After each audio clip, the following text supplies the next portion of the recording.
What better time to do a financial wellness checkup than in January? I'm James Derrick, president of Smedley Financial. Today, Shane Thomas will help us embark on a journey to financial fitness.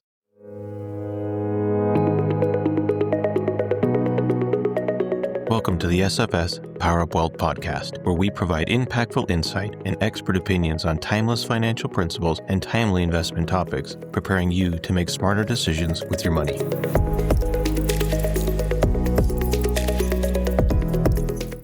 Thank you for joining me today, Shane. Thanks for having me. Shane is the Vice President of Technology here at Smedley Financial. Shane, you recently wrote a newsletter article about financial wellness checkup. Tell us, what is a financial wellness checkup?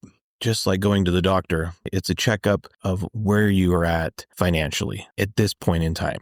And this is a great time of year, January, to look at this. Where am I at? How did I do last year? And what do I want to accomplish this year? Exactly. If you didn't do this last year or the year before or before that, it's okay. Now's a perfect time to start. Take a look at your financial situation. Where are you at? Are you saving enough for retirement? Are you paying off any debt that you have? Look back through the year. Like if you had a car payment, how much have you paid off? Look at that as a goal. It's like, oh, hey, my car payment was X amount for the year. And look how much you paid and towards that. And, for this year, maybe say, hey, well, if I pay just a little bit more, I could have the whole thing paid off. Or where are you at with your home mortgages? Look at that. And if you have goals like, maybe all of your debt's paid off, maybe a goal would be, well, how have I funded all of my retirement accounts to the maximum?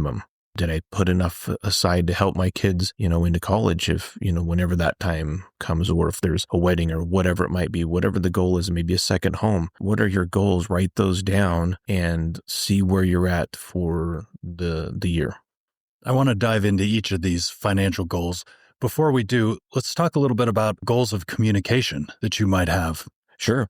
A communication goal would be one to say, hey, do other people, your spouse, your children, trusted contact, do they know about your financial goals? Do they know what the plan is? Like if something were to happen. Parker had some great articles this last year and some podcasts about preparing for the unknown. And do people that are your trusted contact or your spouse and family, do they know if something happened to you, what to do as far as like how to pay your gas or electric bill or phone bill or your mortgage if you still have one? Do they know what to do or where to look for insurance information if you've got life insurance, if something tragic happened? Would they know where any of that information is? So maybe opening up the lines of communication and letting those individuals know about some of that information, even including making sure they know how to access some of that stuff. If there's passwords, as we know, two-factor authentication codes, any of that, how can they access any of that information?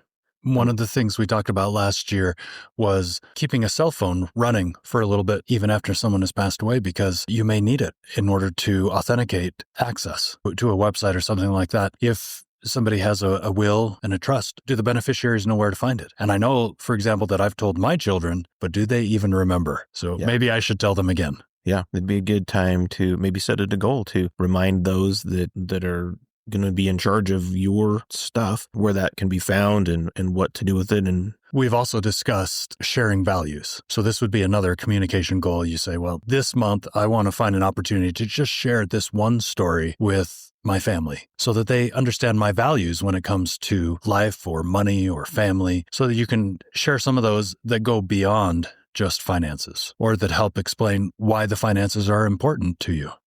Exactly. That would be a reason to say, well, this is why I've saved the way I've saved. This is the reason why I spend the way I spend. So then you can pass those on to the next generation and hopefully not only pass that on, but when they receive at some point some inheritance, they understand the why it's there and don't just frivolously spend it on stuff. They can also teach the next generation those same values and goals of, why did grandma or grandpa or mom or dad have those goals? They understand that. I think that's a beautiful thing to share. Let's jump into emergency planning. I think this is a good place to start. Whether you are in your 20s or you are in your 70s, you need to plan for the possibility of an emergency. Yeah, definitely. As you're setting your financial goals for the years, making sure you've got some living expenses for some kind of an emergency, 3 to 6 months of living expenses. That could be for a loss of a job. It could be, what if you need a new roof on your house? There's lots of things that could fall under being prepared for some kind of emergency. Yeah, whether you're in your 20s, 30s, or 40s, or you're retired, having that amount set aside is important. I've been stunned in my own personal life at the need for funds to just do home repairs. I mean, whether it's a new home or an older home, they all need a lot of cash. Yes. Sometimes renting isn't such a bad thing. Owning a home sometimes feels like it's a money pit, whether it's new or old. You do need those emergency funds. What about strategically paying off debt? Talk about how one could be strategic about it. I mean, where do you begin? Paying off any debt that has a high interest rate is going to be beneficial. To get rid of those first off so you can focus on not paying so much in interest and getting less to the principal, but getting those paid off first so then you can focus on making sure enough money is getting allocated to your retirement accounts and not just going to interest so you can start earning money. When I think about what financial wellness means to me, one of the guideposts would be, am I putting money away every single month? Am I saving? Am I spending less than I'm making? And if I can say yes to that, then I feel like that is one step towards financial wellness. Exactly. If you can get some of that debt paid off and start putting some of that money towards paying off other debt that has maybe less of an interest rate, and then start making sure that you're putting enough into your savings so that it has a chance to grow. So when you're in your 50s and 60s and 70s, that money's had a chance to compound over time and grow for you to be able to use. And that would lead me into maybe the next step would be the long-term planning, is making sure that you've got a long-term time horizon. You're looking to the future. That do you need the money today? No. Is it something you're going to use a long time from now? Yes. Then, put that money in there, let it grow. Don't think of it as money that you can just go use for whatever purchase. Put it in there with that purpose of it's for the long term. Your future self is going to thank you for having that set aside. Absolutely. And it's amazing how even for retirees, they need to think very long term because they're going to be around a long time still. What about complex decisions and financial advice? When do you know if you need to seek a professional to help you? In your 20s and 30s, maybe it's not that important that you have someone holding your hand or helping you make the decisions for something that's going to happen 20, 30, 40 years from now. But when you start to get older and plans start to get more complicated as far as I've got stocks or stock options, or I've got a 401k and I've got different retirement accounts, and whether to start taking Social Security or not, should I delay it? What about healthcare and all of these other decisions? That's when you need to start looking for someone that's knowledgeable in that, not just Googling it on the internet or asking ChatGPT to help you with your financial plan, but having someone who knows and has seen different scenarios and can look at what are your goals and not be tied to the assets. They're a third party. They can look at the decision from not in maybe an emotional state. They can help you figure out which is going to be the best way to go long term. But I would say once you reach into your 40s, you should be talking with a financial planner, someone who knows your situation and knows your goals and can help you reach those. I think one of the beautiful things about getting professional help is that they can help you be intentional about the direction you're heading. And that becomes more and more important the more assets you have.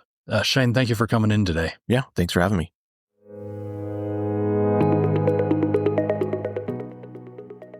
Thank you for joining the Power Up Wealth podcast.